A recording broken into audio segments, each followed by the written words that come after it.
உலக மக்கள் எல்லோருக்கும் வணக்கம். சிவம் ஜோதிடம் மூலியமாக நான் உங்கள் ஜி கோபால் பேசுகிறேன். இன்னைக்கு பேசக்கூடிய பலன் என்னன்னா, ஜூலை மாத பலன்கள். அப்ப அந்த ஜூலை மாதத்தில் கிரகங்களுடைய அமைப்பு எப்படி இருக்குன்னு சொல்லலாம். மிதுனத்துல பாத்தீங்கன்னா குருவும் சூரியனும், கடகத்துல புதன், சிம்மத்துல செவ்வாயும் கேதுவும், கும்பத்துல ராகு பகவான், மீனத்துல சனி பகவான், ரிஷபத்துல சுக்கிர பகவான். இந்த கிரக அமைப்புகள் ஆகப்பட்டது கடக ராசி எங்களுக்கு எப்படி இருக்கும்? கடகராசியில் பிறந்த ஆண்களும் பெண்களும் அதுல அதிகமாக பாதிக்கப்படுறது பெண்கள் தான். ஆண்கள் பாதிக்கப்படலன்னு சொல்ல, ஆண்களை விட அதிகமாக பாதிக்கப்படுறாங்க. எப்படி பாதிக்கப்படுறாங்கன்னா, ஒருத்தர் மேல பாசம் வச்சு அன்பு காட்டி அதுல ஏமாந்து போய் பல துரோகங்களை சந்திச்சு தான் ஏமாந்து போய் தான் நினைச்ச வாழ்க்கை தனக்கு திருப்தியாக அமையாமல், அமைஞ்ச வாழ்க்கையை ஏற்றுக்கிட்டாலும் அதுலேயுமே கணவரால் பல குழப்பங்கள், தொந்தரவுகள், அவங்களையும் குடும்பத்தில் வேலைக்கு போய் ஒரு பிஸ்னஸ் பண்ணி கஷ்டப்பட்டு ஆனால் நிம்மதி மட்டும் இல்லாமல் வாழ்ந்துட்டு இருக்கிறாங்க. அவங்களுக்கு ஏன் இதை நான் சொல்றேன்னா, அவங்களுக்கு எல்லாம் இந்த மாதத்தில் இருந்து ஒரு சுகபோக வாழ்க்கை ஆரம்பிக்க போகிறது. கண்டிப்பாங்க. ஏன் சொல்றேன்னா, உங்களுக்கு 4ஆம் இடத்து அதிபதி சுக்கிர பகவான் 11ஆம் இடத்தில் ஆட்சியா இருக்கிறாங்க. அப்ப 4ஆம் இடம் என்பது என்ன? ஒரு சுகஸ்தானம். அப்ப அந்த சுகஸ்தானாதிபதி 11ஆம் இடத்தில் ஆட்சியாக இருப்பது உங்களுக்கு யோகம். மனசுக்கு சந்தோஷமான விஷயங்கள் இந்த பீரியடில் நடக்கும். உங்களுக்கு பிடித்தமான விஷயங்கள் கண்டிப்பாக நடக்கும். ஒரு ரிலேஷன்ஷிப்ல இருக்கிறீங்களா, கண்டிப்பாக அது நடக்கும். நீங்க திருமணம் பண்ணிக்கலாம். அது போக பாத்தீங்கன்னா, இந்த சமயத்துல உங்களுக்கு பாத்தீங்கன்னா ஏதாவது ரூபத்துல தடைப்பட்ட திருமணங்கள் இந்த பீரியட்ல கண்டிப்பாக நடக்கும். கல்யாணத்துக்கு காத்துட்டு இருக்கிறவங்களுக்கும் இந்த பீரியட்ல திருமணம் கண்டிப்பாக நடக்கும். இது போக பார்த்தீங்கன்னா, அந்த சுக்கிர பகவான் உங்களுக்கு ஒரு நல்ல சந்தோஷமான வாழ்க்கை, சந்தோஷமான நிகழ்ச்சிகள், ஒரு ஆடை ஆபரணங்கள், தங்கம், வெள்ளி, வைரம், இது மாதிரி ஏதாவது சில விஷயங்கள் வாங்கி சந்தோஷப்படுவீங்க. இல்லைன்னா உங்களுக்கு வாங்கி கொடுக்கலாம், உங்களுக்கு கிஃப்டாக யாராவது கொடுக்கலாம். இது மாதிரி விஷயங்கள் உங்களுடைய மனசை சந்தோஷப்படுத்தும்.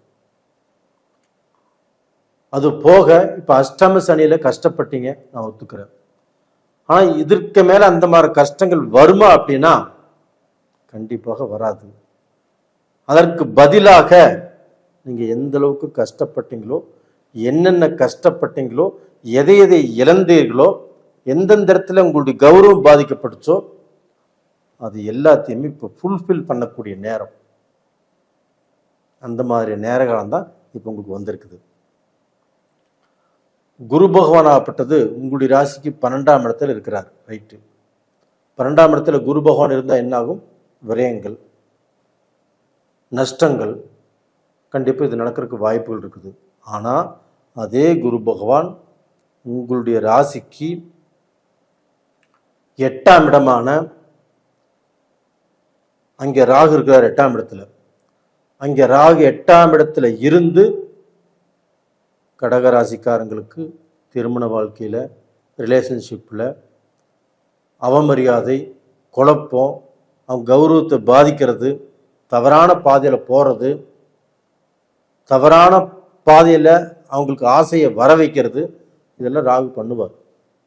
ஆனால் இந்த குரு பகவான் 9ஆம் பார்வையாக கடகராசிக்கு 8ஆம் இடத்தை பார்த்து, அந்த குரு பார்த்தால் கோடி புண்ணியம், கோடி நன்மை. யாருக்கு? கடகராசிக்காரங்களுக்கு. அப்ப அந்த கோடி புண்ணியமும் கோடி நன்மையும் உங்களுக்கு தான் கிடைக்குது. அப்போ உங்களுக்கு வந்து அவமானம் வராது, குடும்பத்தில் பிரச்சனைகள் வராது, எதுலையுமே நீங்கள் சிக்க மாட்டீங்க. அந்த 8ஆம் இடத்தை குரு பார்த்துட்டார் இல்லையா, அது ராகுவையும் பார்த்துட்டார் இல்லையா, நீங்கள் ஃப்ரீ. அப்போ நீங்கள் நினைத்ததை சாதிக்கலாம். எப்படி சாதிப்பீங்க? சுக்கிரன் 4ஆம் இடத்த அதிபதி, அதே சமயத்தில் 11ஆம் இடத்த அதிபதி, அவர் ஆட்சியாக இருக்கிறதுனால இடம் வாங்கலாம், வீடு வாங்கலாம், வீடு கட்டலாம். அது போக உங்களுக்கு வந்து தொழில் காரகனான சனி பகவான் 9ஆம் இடத்துல குருவுடைய வீட்டில். அப்போ அந்த சனி பகவான் குருவுடைய வீட்டில் இருக்கிறதுனால கண்டிப்பாக உங்களுக்கு ஏதாவது ஒரு புது விதமான தொழிலை கொடுப்பாரு. அந்த தொழிலில் நீங்கள் வந்து உங்களுக்கு கொஞ்சம் எக்ஸ்பீரியன்ஸ் நீங்கள் கற்றுக்கலாம். இல்லை அந்த தொழிலை அமைச்சு அதன் மூலியமாக ஒரு நல்ல நிலைமைக்கு வரலாம். உங்களுக்கு கீழே 4 பேர்த்து வேலைக்கு போட்டு தாராளமாக வேலை செய்யலாம். கடகராசியில் பிறந்தவங்க 50% பேர் பிஸ்னஸ் தான் பண்ணுறாங்க. நீங்களும் பிஸ்னஸ் பண்ணாதவங்க, பிஸ்னஸ் பண்ணுறதுக்கு காத்துட்ருக்கிறவங்க இந்த பீரியடில் பிஸ்னஸ் பண்ணுங்க. வேலைக்கு போகிறவங்க உங்கள் சுற்றி இருக்கக்கூடிய பிரச்சனை எல்லாமே தீரக்கூடிய நேரம் வந்தாச்சு. வேலையில் ப்ரமோஷன் கிடைக்கக்கூடிய நேரம் வந்தாச்சு. ஒரு கண்ட்ரி விட்டு இன்னொரு கண்ட்ரிக்கு போகக்கூடிய நேரம் வந்தாச்சு. கவலையே படாதீங்க. நீங்கள் நல்லா இருப்பதற்குண்டான வாய்ப்பு உங்களுக்கு இப்போ வந்திருக்குது. அது போக உங்களுக்கு வந்து உங்களுடைய ராசியிலேயே சூரியனும் புதனும் ஒன்று சேர்றாங்க. அந்த சூரியனும் புதனும் ஒன்று சேர்றதுனால கண்டிப்பாக நல்ல படிப்பு வரும், நல்லா படிப்பீங்க.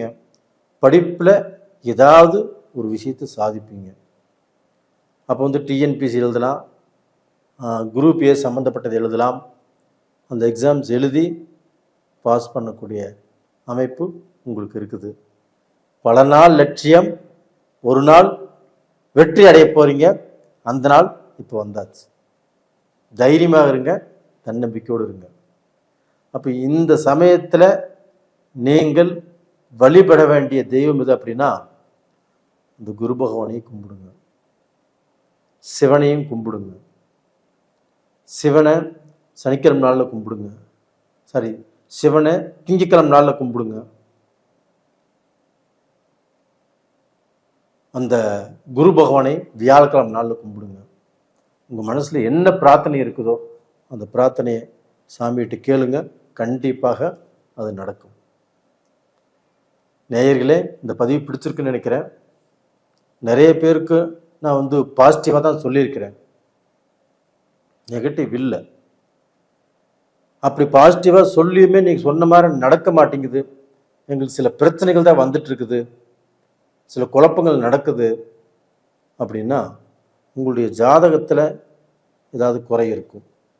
அதனால் உங்களுடைய ஜாதகத்தை உங்களுக்கு தெரிஞ்ச ஜோசியர் யாராவது இருந்தால் பாருங்கள். அப்படி இல்லை, எங்கிட்ட பார்க்குற மாதிரி இருந்தாலும் அனுப்பிச்சி வைங்க, நான் பார்த்து சொல்கிறேன். நேயர்களே, உங்களிடமிருந்து விடைபெறுவது உங்களின் ஜி கோபால். நன்றி, வணக்கம்.